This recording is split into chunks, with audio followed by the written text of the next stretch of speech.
The weather may be cooling down, but the deals are heating up during the Red Hot Sale event at Omaha Steaks. Save 50% site-wide on legendary steaks, beefy burgers, cozy comfort meals, and more. Plus, get an extra $35 off with code HOTSALE when you shop omahasteaks.com today. From tailgating essentials to everyday family favorites, the Red Hot Sale event is your chance to save big on everything you need to serve up fabulous fall flavor. USDA-certified tender steaks, plump and juicy air-chilled chicken, easy appetizers, and even cozy comfort meals for those busy weeknights. And every bite is backed by their 100% satisfaction guarantee.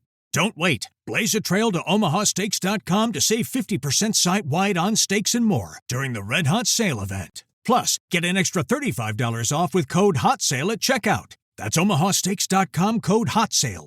Minimum purchase may apply. See site for details. If you're a custodial supervisor at a local high school, you know that cleanliness is key, and that the best place to get cleaning supplies is from Grainger. Grainger helps you stay fully stocked on the products you trust, from paper towels and disinfectants to floor scrubbers.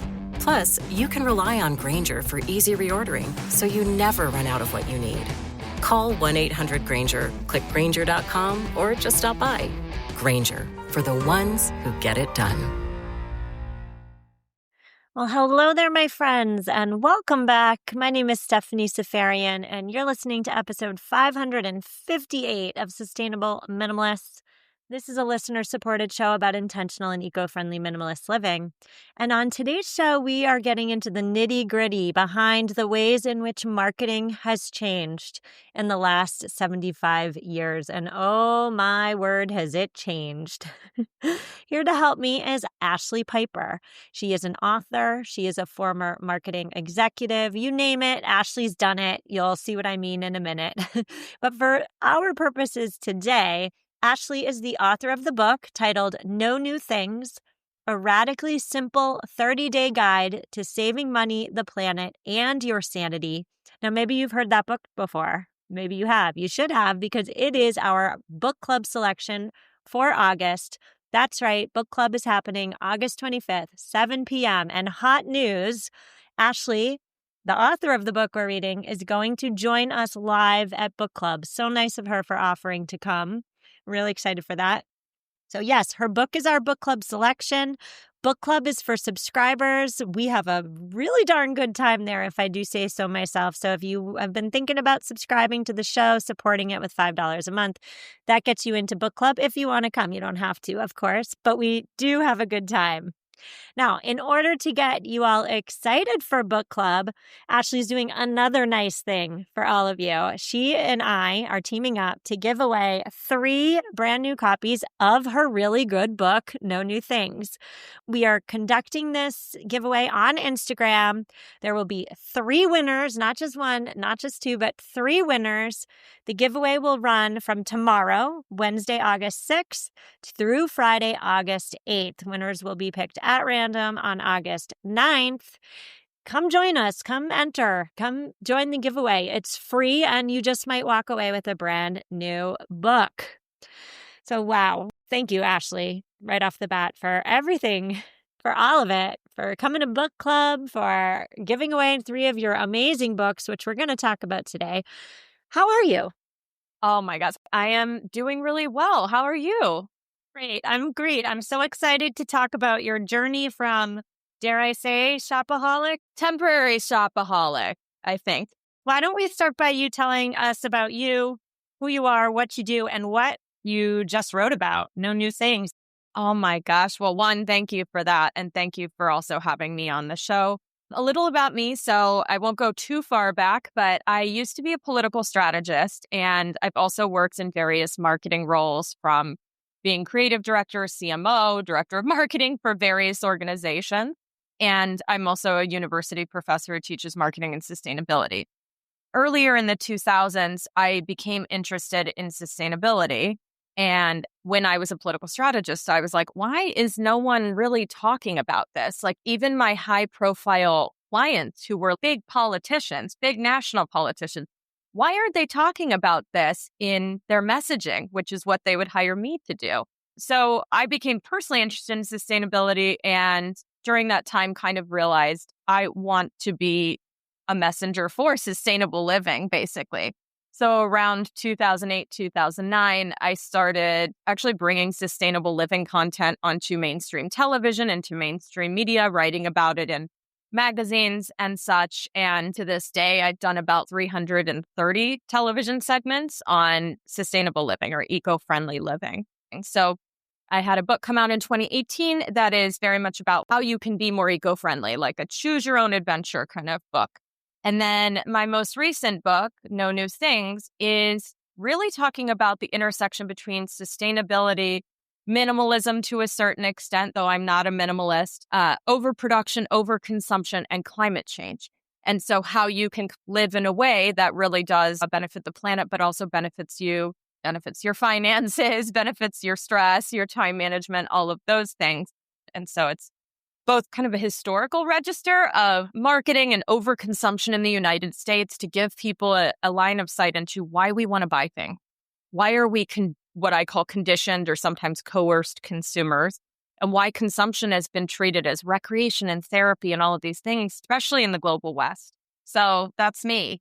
I mean, personally, I like karaoke. I do a lot of animal rescue, I like Texas Pete hot sauce. There's all sorts of personal things. We'd be here for a long time talking about that offline. All right. After we end recording, you can tell me all about hot sauce and whatever else you'd like to talk about. But what I loved about your book is it wasn't preachy in the fact that, oh, look at me, I'm doing everything great and you should do it too.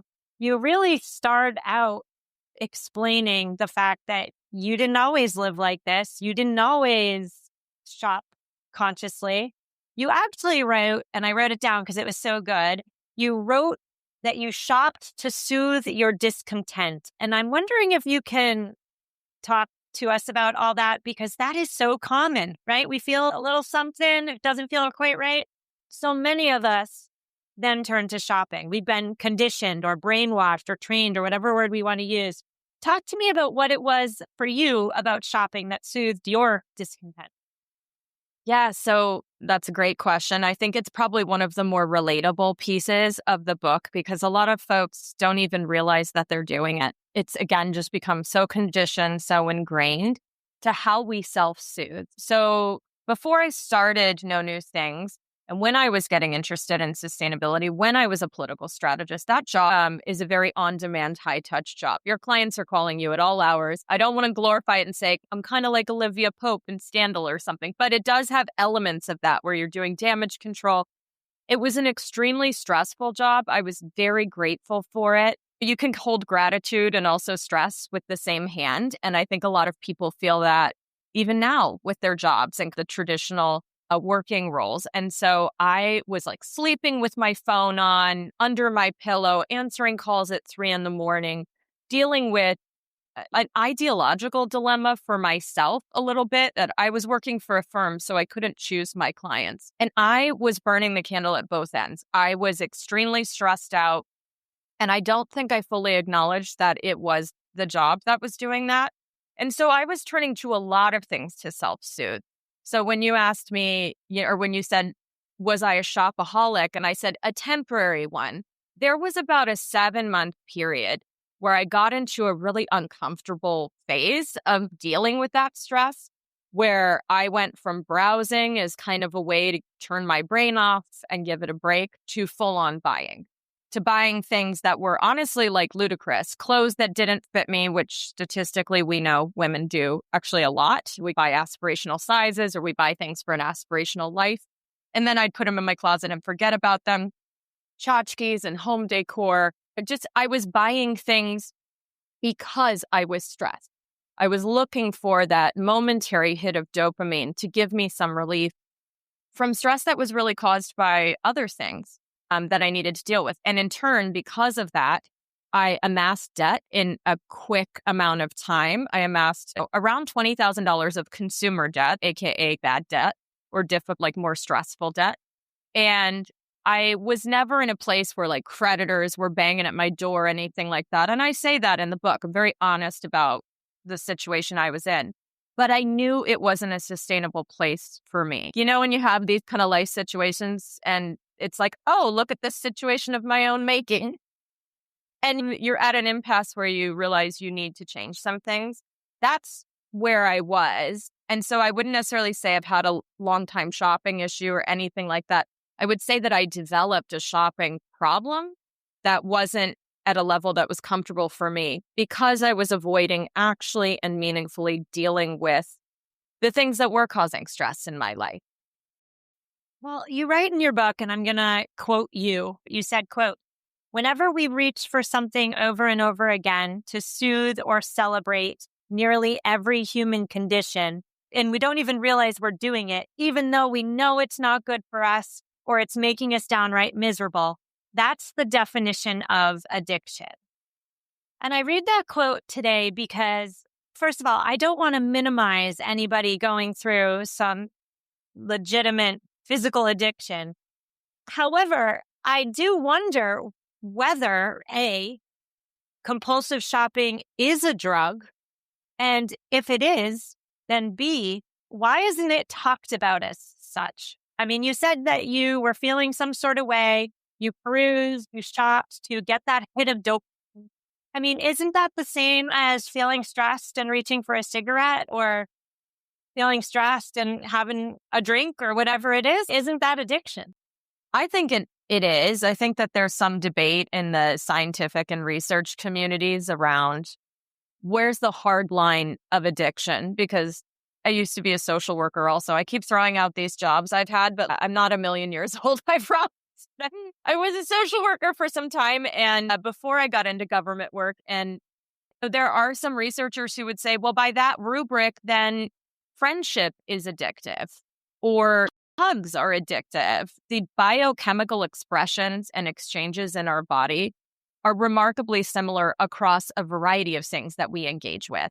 So I also engaged with cigarettes and booze and other things too, to maybe obfuscate from the stress and the pain that I was feeling. But I think that there are healthier ways that have steadier kind of cocktails of hormones along with dopamine that are going to give you a better, more satisfied feeling. And those things tend to be like making something or feeling connection with someone. Like you can still get that positive feeling, not from shopping. So I would say, yeah, I mean, shopping can be an addiction. I don't think it's a clinically recognized addiction necessarily at this point, but hoarding is. And hoarding has a lot of its same roots in shopping and security and things.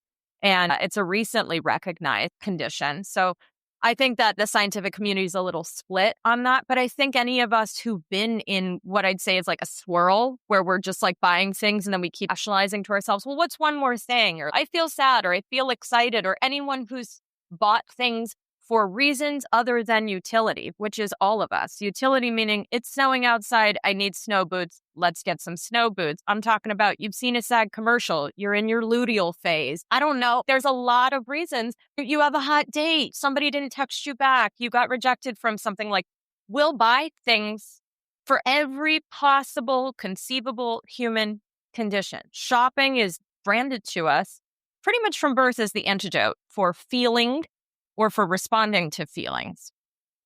That's a really great segue into the marketing aspect, which is what I wanted to talk to you about today. I wonder if marketing as a field, maybe not explicitly, maybe they're not sitting around the boardroom saying, oh, how can we get consumers addicted to our product? I'm sure that's not being said, but I'm sure there are conversations that are more subtle, being like, how can we make this product indispensable for people? How can we speak to their insecurities so that they reach for this product first?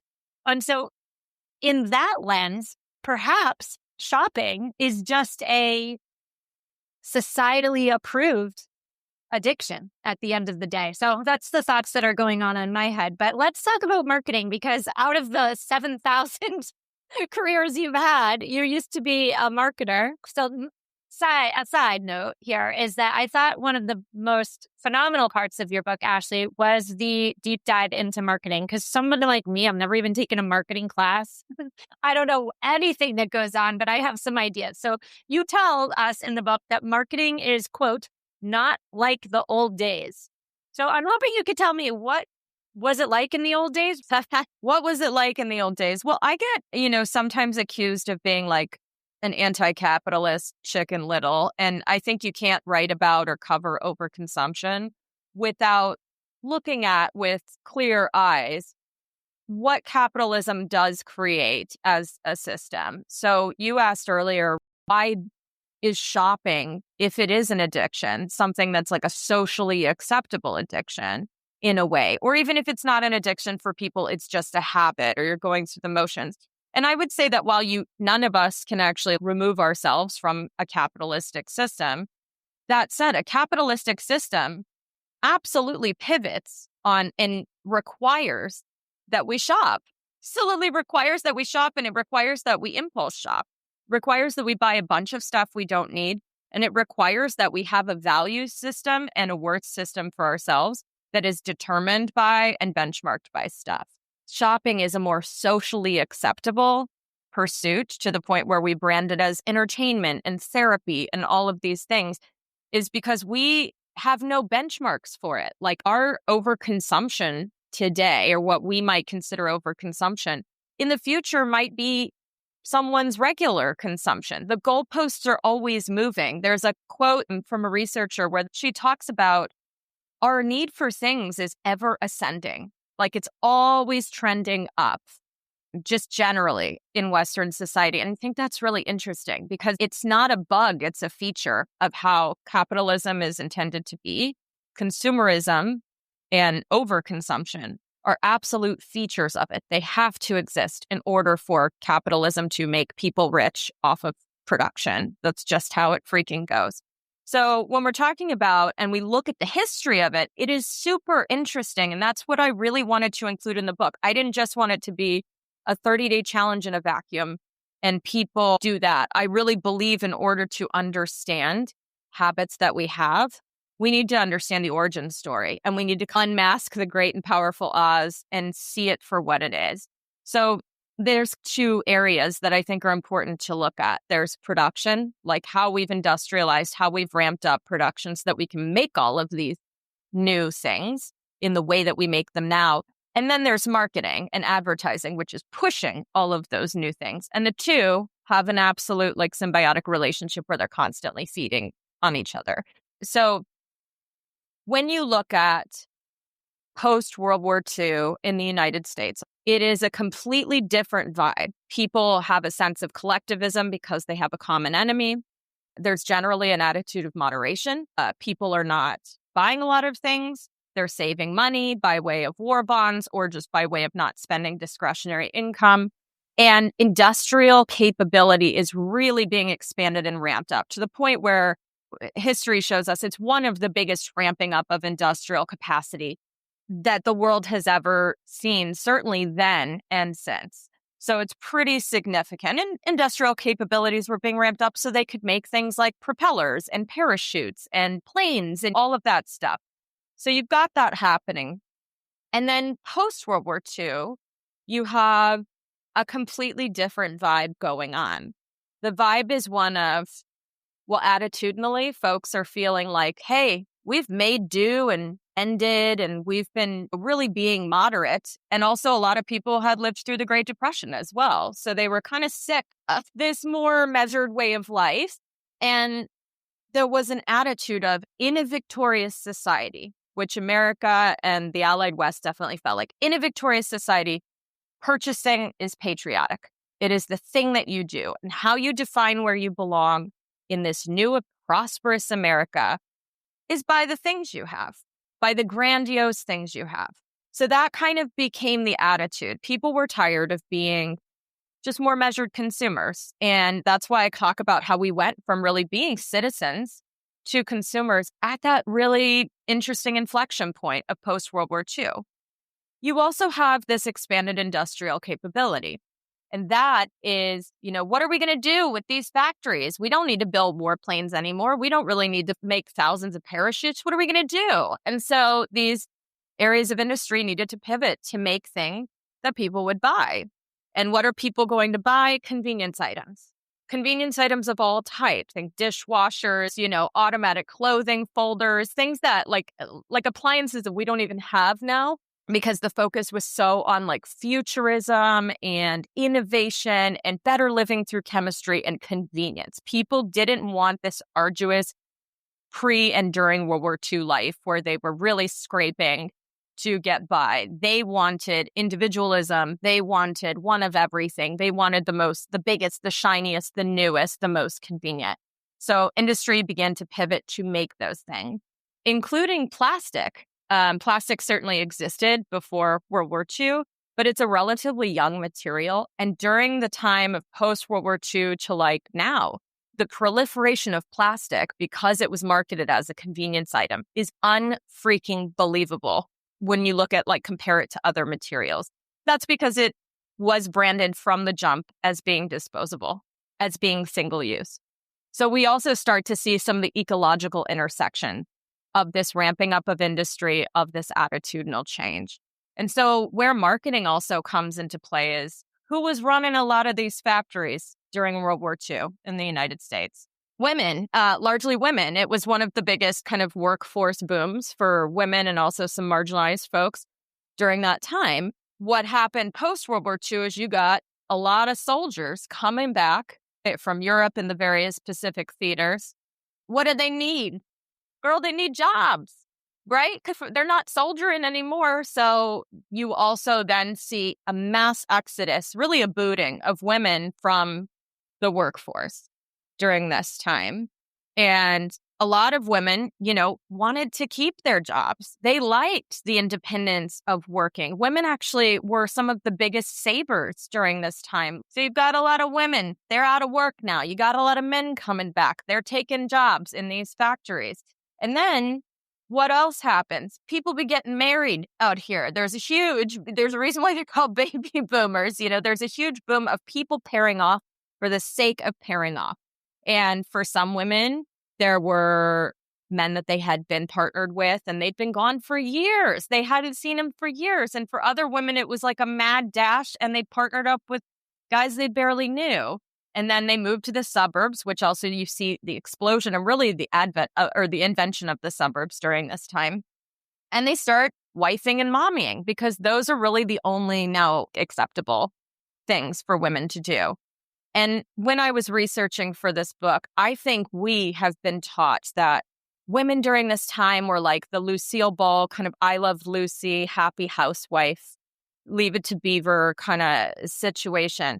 But there's a pretty vast collection of evidence in the form of like letters from these women back to their families, because we also are losing multi-generational living. People are leaving the cities where they lived with multiple family members, which was a very normal thing. And they're going out to the suburbs, which is more secluded, more isolated, living with their new husbands. These women talk about how lonely they are, how their husbands feel like strangers. Now, you and I are listening to this and we're like, yeah, girl, if I haven't seen my man for 3 years and he's been through a pretty traumatic situation, chances are there's some emotional and relationship upkeep there that needs to be done to mend that relationship or see if you're even still compatible. Or these like racing relationships where people got married really quickly. They felt extremely lonely. And I say that not just because it's historically compelling, but also because this is a sweet spot for marketing. You have an isolated, lonely population who now is getting more televisions in their homes. It used to be maybe like one of your neighbors had a TV and everybody would go and watch it. Now you also see like a lot of people having televisions, individual televisions in their homes.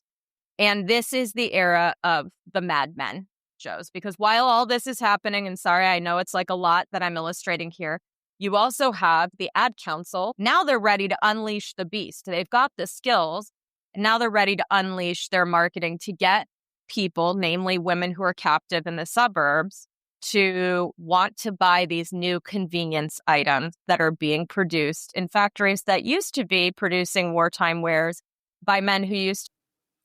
All right, steak lovers, this one's for you. You know that moment when you slice into a perfectly cooked, melt-in-your-mouth steak? Pure magic. And that's exactly what Heartland Steak Company delivers. Hand-cut, Midwest-raised, premium meat, straight to your door, because you deserve the best. Growing up in Kansas with a butcher for a stepfather, I learned what real quality beef looks like. When Heartland Steak Company sent me their steaks for my honest opinion, let me tell you, they absolutely delivered. They know their craft, and it showed in every single bite. Build your perfect steak box or grab a grill-ready bundle. Either way, you're getting top-tier flavor. And here's the best part. $25 off any order of $175 or more. Just use promo code WOMEN at checkout. So go ahead, treat yourself. Head to heartlandsteakco.com, load up your cart, and don't forget, promo code WOMEN gets you that $25 off. This episode is brought to you by Progressive Insurance. Do you ever think about switching insurance companies to see if you could save some cash? Progressive makes it easy. Just drop in some details about yourself and see if you're eligible to save money when you bundle your home and auto policies. The process only takes minutes, and it could mean hundreds more in your pocket. Visit Progressive.com after this episode to see if you could save.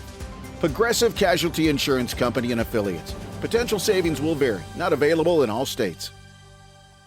When you think about businesses that are selling through the roof, like aloe or skins, sure, you think about a great product, a cool brand, and brilliant marketing. But an often overlooked secret is actually the businesses behind the business, making selling and, for shoppers, buying simple. For millions of businesses, that business is Shopify.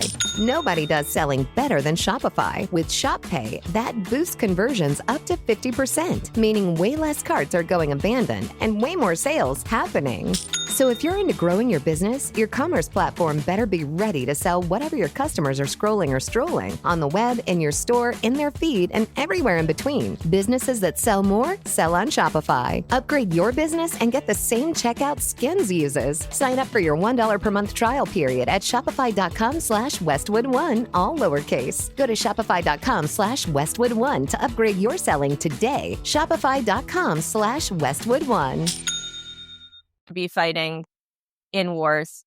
And so there's a complete shift. And then along with the attitudinal shift of I'm defined by my stuff. I'm a victorious American. This is what the American dream is. You see all of these things start to really ramp up. So much quality information there. You really hit on the point that women are booted from the workforce, they're home, they're lonely. In the book, you say that housewives in the suburbs were ripe for the picking, and then the sweet spot for marketing is marketing to isolated, lonely people. When you said that, I'm just thinking, well, isn't that now? Yes. Yeah, you're so right. And it's not just that marketers sit around, and I don't want to vilify all marketers. I think we've laid enough of a baseline where we don't feel like we're not saying all marketing's bad and all marketers are sitting in a room asking, how can we get people addicted and sad? That's not necessarily what happens. But in some ways and in some places, that is what happened. Marketing pulls a variety of emotional levers. And it used to be that marketing was called propaganda in the West. It used to be something like, hey, I have bread to sell. Who wants bread? And that was the extent of it. It was very matter of fact. And then actually what happened is that Sigmund Freud's nephew, armed with all of the same kind of sociological and psychological insights that were really burgeoning at that time, came to the US and said to companies, I can help sell more of your stuff if you allow me to implement and try out some of these socio-psychological tactics that I think might work.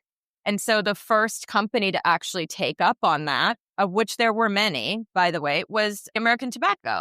And during the Roaring 20s, I thought this was so wild. During the Roaring 20s, it was actually considered very unladylike for women to smoke cigarettes, or before the Roaring 20s, which when you think of that time period, you think of people doing all these hedonistic things.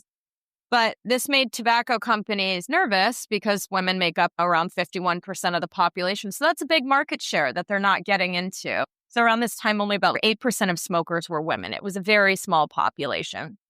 And so Sigmund Freud's nephew actually wanted to tap into, we're not just selling things to people. We need to determine what people want to feel.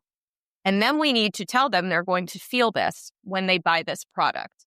So at the time, what women wanted to feel or be was thin. Which, like, what's new? I guess that's like that not much changes over time, but was thin, which, yes, during the 20s, the flappers, the waist-thin women, the fashions, all of it, like, speaks to that. So he launched a campaign with the American Tobacco Company. I mean, he didn't. He wasn't at the forefront of it. He was pulling the strings behind it. That basically was saying cigarettes are a great appetite suppressant. They're a great way to lose weight. It became so prevalent and so effective that doctors and obstetricians were recommending cigarettes to women who were pregnant as a way of handling their cravings. Now we're like, that's wild, but some of that messaging still stands. You know, I used to be a smoker, and I used to think like one of my biggest reasons for not wanting to quit is that I might gain weight. Wild, but I'm just being super honest here. That messaging obviously sticks.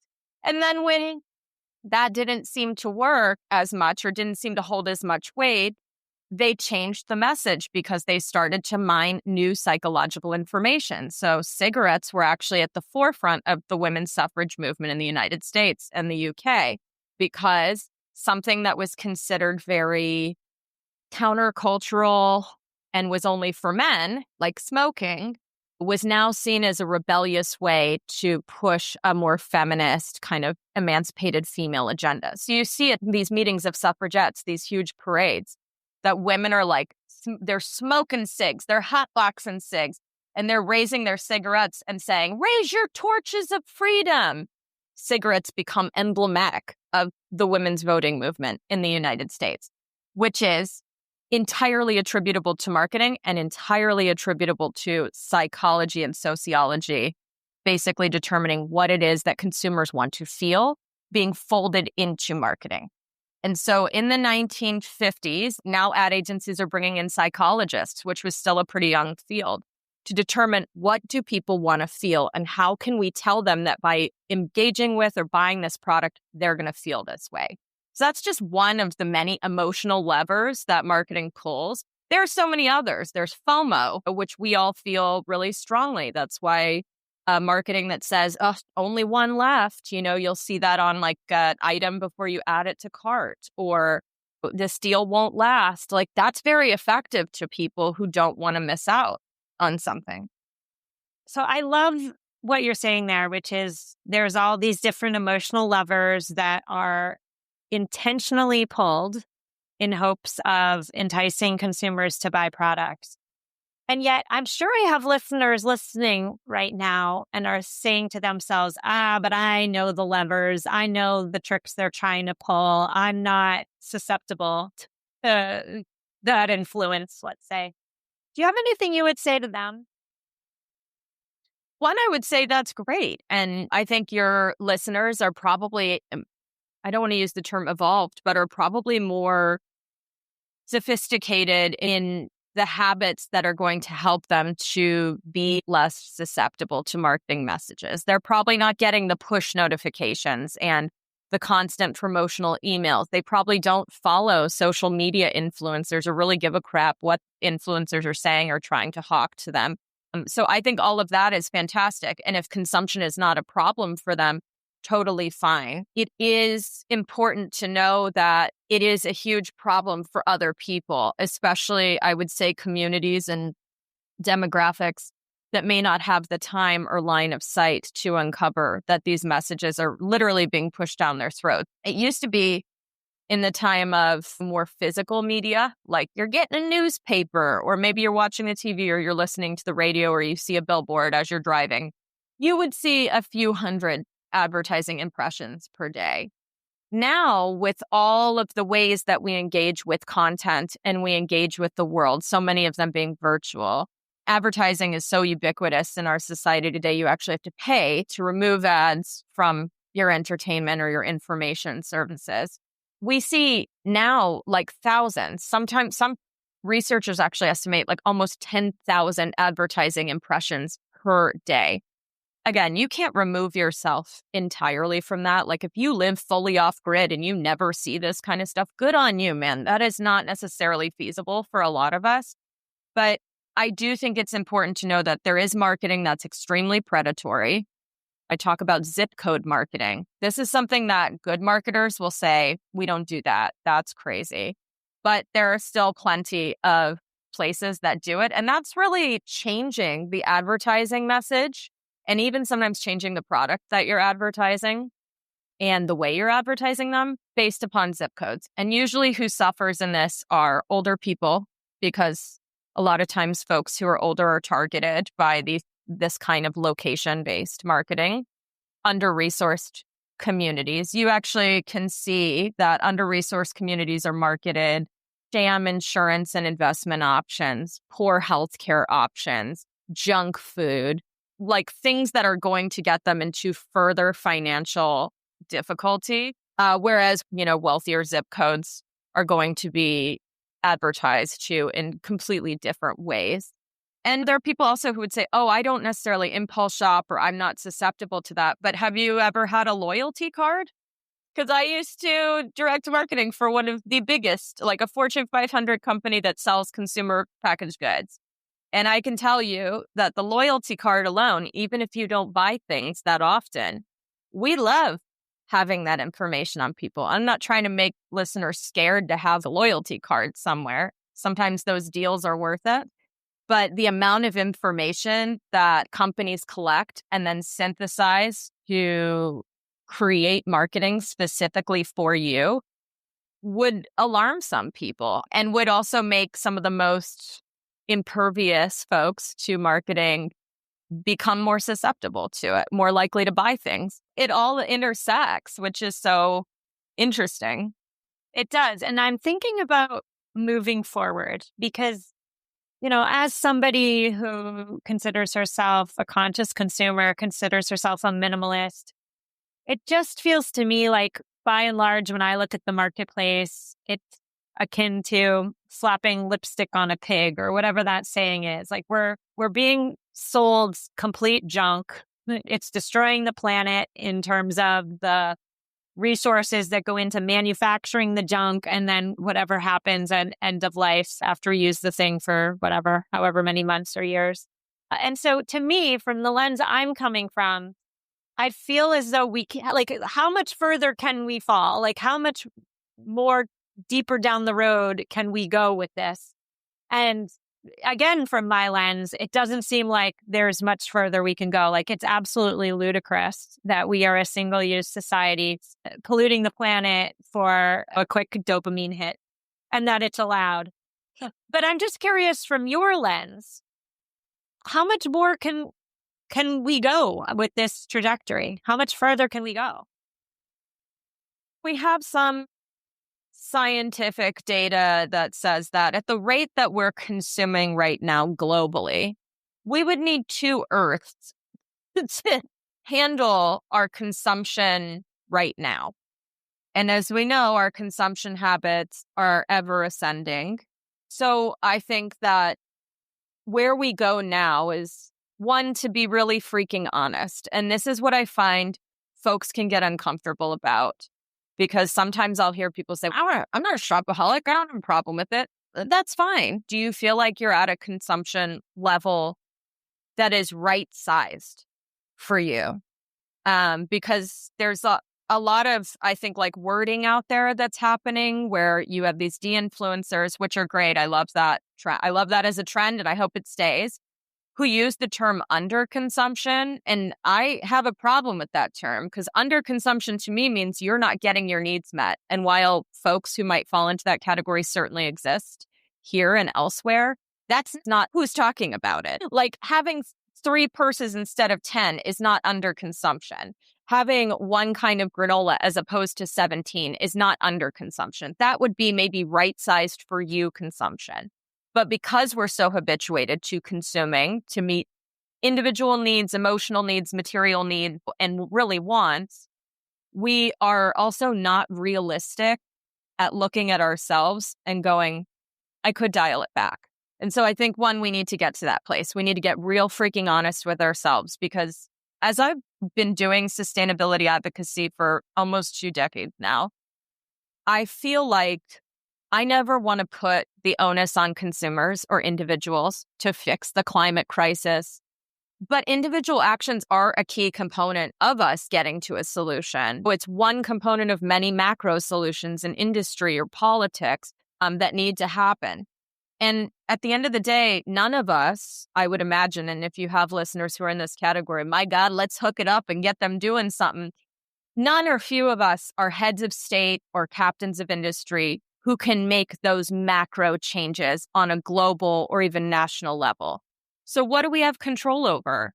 We only have control over our little corner of the universe here. And so like you do, like I do, I want to make sure that the choices that I'm making while still giving myself grace are the most right-sized choices aligned with my values. So that's where I feel like individually, if you want to do the No New Things challenge, boy, that will get you in a space that helps to give you some breathing room from this conditioned consumption, from the marketing noise, so that you can see, is your life right-sized for you? Are your consumption habits a good fit for where you are and where you want to be? And by doing that, just that simple examination and some habit shift, I really believe that can roll up to be a collective that actually helps not just all of us and builds community that we need, but also helps the planet. If more of us bought things secondhand when we needed something or upcycled something we already had instead of buying new, that would make a significant dent. And people who've done the challenge haven't just saved money, they've saved a lot of money in some cases, and they've found that their attitude towards stuff changed. And I think even just an attitude change like that can really set off like a domino effect of people looking at consumption differently. And I'm not talking about consumption of food or anything like that, but you know how it is. You examine one area of consuming in your life and you start to look at all the other ones.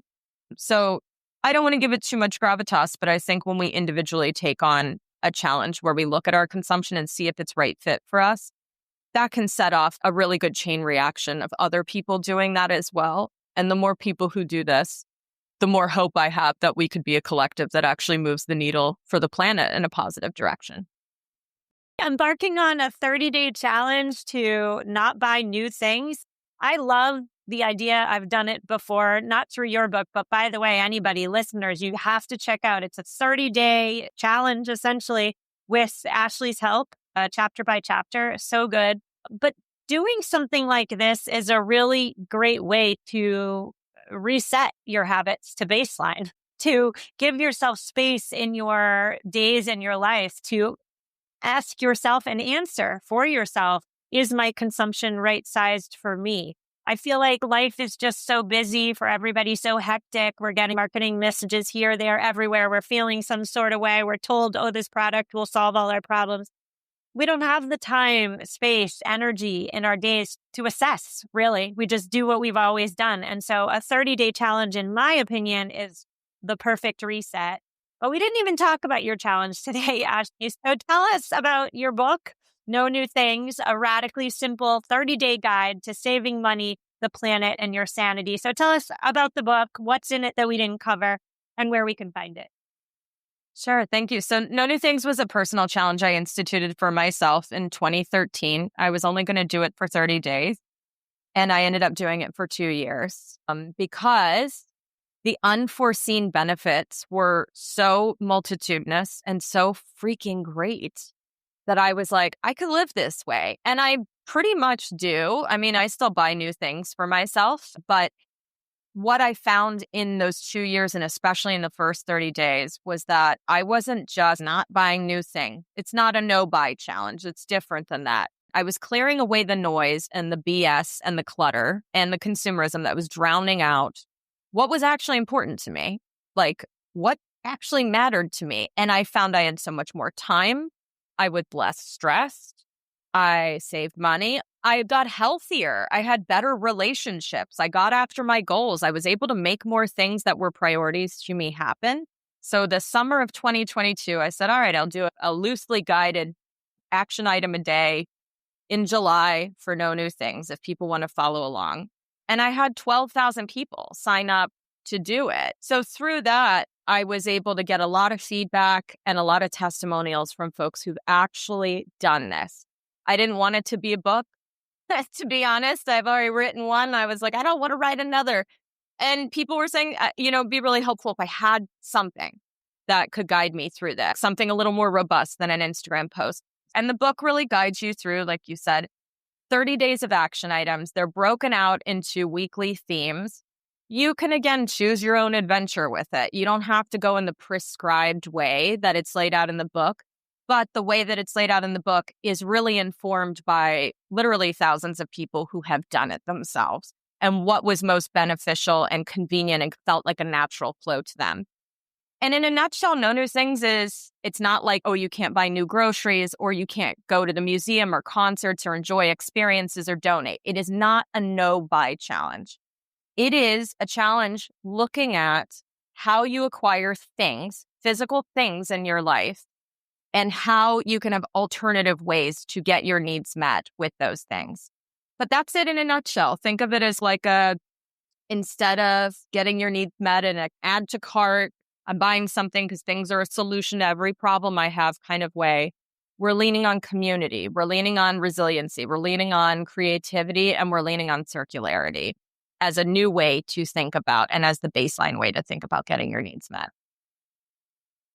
And listeners, I'll just say, if you are drawn to Ashlee's personality in our interview today, she brings the personality into her writing. I have never had so much fun reading a book about not buying new stuff. Well, that's so nice. Thank you. And I'm very grateful to you, Stephanie, for having me on, because I've been a huge fan of yours and your work and the podcast for a long time.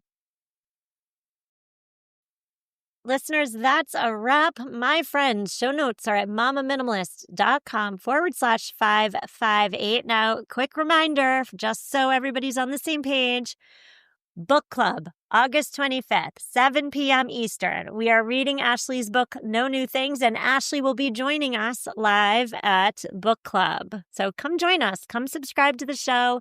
Come join book club. Come say hello. We'd love to have you.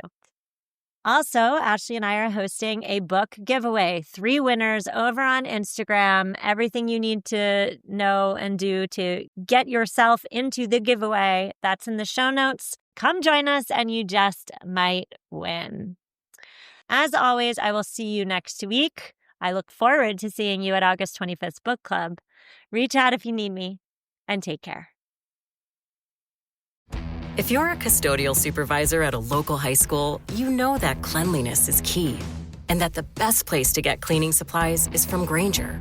Grainger helps you stay fully stocked on the products you trust, from paper towels and disinfectants to floor scrubbers. Plus, you can rely on Grainger for easy reordering, so you never run out of what you need. Call 1-800-GRAINGER, click Grainger.com, or just stop by.